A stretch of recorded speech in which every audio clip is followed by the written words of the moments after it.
নমস্কার, আমি শুভজিৎ। প্রেত চরিত চ্যানেলের যে নতুন গল্প বঙ্কুলুম, সেই গল্পটি আমার লেখা। গল্প প্রসঙ্গে দু একটি কথা বলি। এই গল্পের স্থান, সময়, চরিত্র সবই বাস্তব, কিন্তু ভয় সৃষ্টির জন্য গল্পের কিছু কিছু অংশে নতুন নতুন সংযোজন ঘটাতে হয়েছে, যার সাথে বাস্তবের কোনো মিল নেই। কিন্তু গল্পটি শুনে যদি কেউ গল্পে উল্লিখিত স্থানে যেতে চায় তাহলে অবশ্যই যেতে পারে, কারণ বাস্তবে সে জায়গাটি আছে।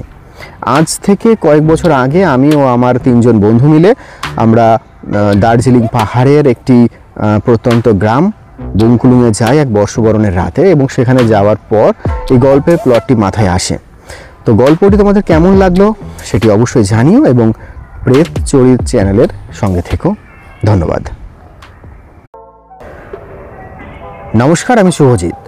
প্রেত চরিত চ্যানেলের যে নতুন গল্প বঙ্কুলুম, সেই গল্পটি আমার লেখা। গল্প প্রসঙ্গে দু একটি কথা বলি। এই গল্পের স্থান, সময়, চরিত্র সবই বাস্তব, কিন্তু ভয় সৃষ্টির জন্য গল্পের কিছু কিছু অংশে নতুন নতুন সংযোজন ঘটাতে হয়েছে, যার সাথে বাস্তবের কোনো মিল নেই। কিন্তু গল্পটি শুনে যদি কেউ গল্পে উল্লিখিত স্থানে যেতে চায় তাহলে অবশ্যই যেতে পারে, কারণ বাস্তবে সে জায়গাটি আছে। আজ থেকে কয়েক বছর আগে আমি ও আমার 3 জন বন্ধু মিলে আমরা দার্জিলিং পাহাড়ের একটি প্রত্যন্ত গ্রাম বঙ্কুলুমে যাই এক বর্ষবরণের রাতে, এবং সেখানে যাওয়ার পর এই গল্পের প্লটটি মাথায় আসে। তো গল্পটি তোমাদের কেমন লাগলো সেটি অবশ্যই জানিও, এবং প্রেত চরিত চ্যানেলের সঙ্গে থেকো। ধন্যবাদ।